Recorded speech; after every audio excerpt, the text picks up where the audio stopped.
Bueno, pues lo que habíamos dicho, ¿no? Las lecturas sobre la elección y empecemos con, digamos, la organización electoral. Luis Carlos Ugalde es director de Integralia, expresidente de ahora INE, antes IFE, y le agradecemos muchísimo que nos tome esta comunicación en tiempo real. Luis Carlos, ¿cómo estás? Muy buenas tardes. Muy buenas tardes, Enrique. Pues el desafío era enorme en 8 meses, organizar una elección con los recursos que lograron, no los que pidieron, y con un grado de complejidad pues, que no habíamos visto no solamente en nuestro país, en ninguna parte del mundo, porque pues, la elección de ministros de la Suprema Corte, de magistrados, de jueces, en esta escala es algo que no ha ocurrido nunca en ningún otro lugar. Sí, fue poco tiempo, poco dinero, una elección mal conceptualizada, hecha sin la previsión correspondiente. En lugar de haber dicho, vamos a hacer esta reforma en 10 años, vamos a hacerla en 8 meses, fue un capricho. Yo te diría dos opiniones del INE. Uno es que pues ayer salió la elección. Que hayan ido pocos votantes no es culpa del INE, es culpa de la reforma, pero el INE sacó la elección. Ahorita están avanzando los cómputos distritales. En el caso de la Corte lleva el 60% de las actas. Actas, por cierto, inentendibles que diseñó el INE, pero reitero, pues es una reforma mal hecha que el INE trató de aterrizar. Por otra parte, mi crítica al INE fue que en el tema del arbitraje, creo que fue lento, tibio en las últimas semanas para detener los acordeones, para detener campañas que estaban violando la ley, en fin, esa parte no me gustó. La otra, pues siempre ha funcionado bien y ayer funcionó nuevamente bien. Luis Carlos, ¿qué tal? Te saluda Fer Caso.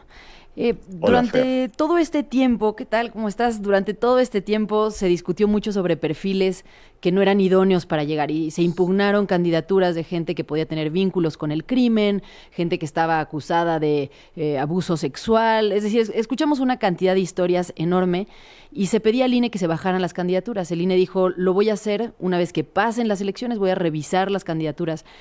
¿Qué pasaría en este momento? ¿Es algo que tiene precedentes?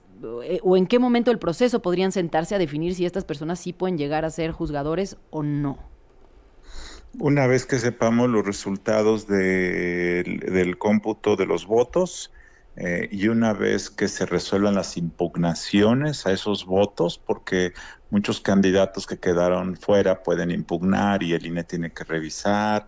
Una vez que esté todo esto en la fase de la llamada validación de los cargos, ahí es el momento en donde el Tribunal Electoral podría ser esta persona es inelegible porque ya se descubrió que es criminal. Y entonces ahí en ese momento esa persona no podría ser, no recibiría su constancia de mayoría y entonces el siguiente lugar pasaría a tomar la posición. ¿Te parece que desgasta la credibilidad, la reputación del Instituto Nacional Electoral este ejercicio, viendo hacia adelante en este contexto de tanta polarización? O sea, lo coloca en el centro de organizar una elección controvertida que derruye la democracia, una elección caprichosa, sí lo desgasta, por supuesto, lo coloca en el foco de la crítica. En las últimas semanas la gente ha empezado a decir que el INE no es confiable, que van a hacer trampa, que en estos momentos que están contando votos ya no sabemos si lo van a hacer bien o lo van a hacer mal. Sí, sí lo desgasta, por supuesto.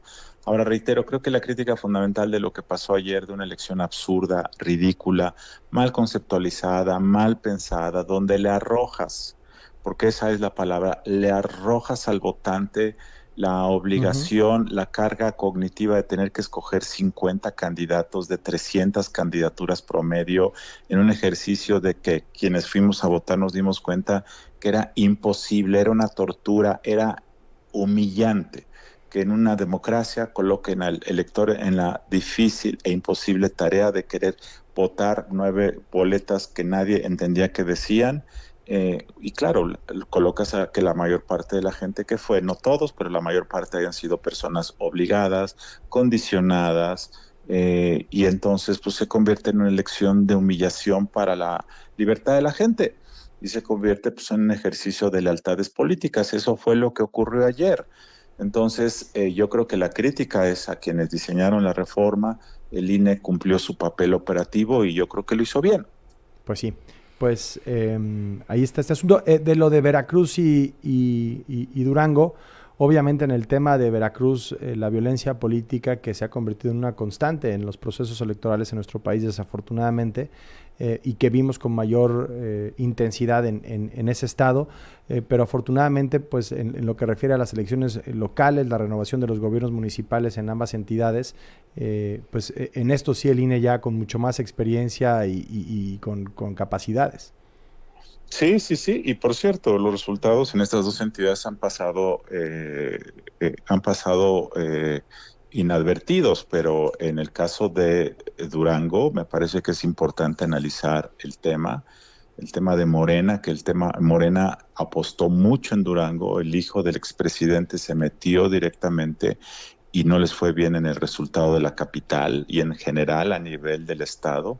En Veracruz, claramente hay que analizar los resultados, lo que significan, cómo le fue al PAN, cómo le fue al PRI. Este tema es muy importante porque aunque hayan sido dos elecciones municipales, anticipan o nos dejan ver las dinámicas al interior de los partidos. Muy importante echarles un ojo. Justo lo haremos con Javier Garza en el caso de Durango. Vamos a ir con Maru Rojas para Veracruz más adelante. Así que te agradecemos, Luis Carlos Ugalde, por lo pronto esta comunicación en tiempo real. Muy buenas tardes.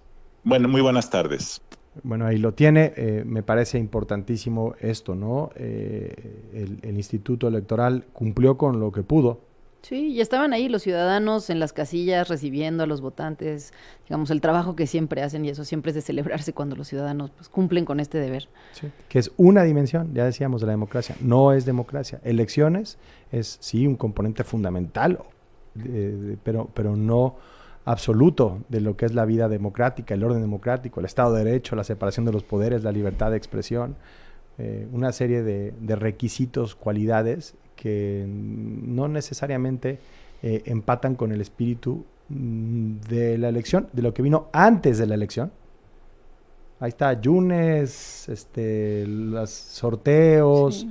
La discusión de la sobrerepresentación. La discusión de la sobrerepresentación, todo lo que ha habido, o sea, cero democrático para llegar a ese punto.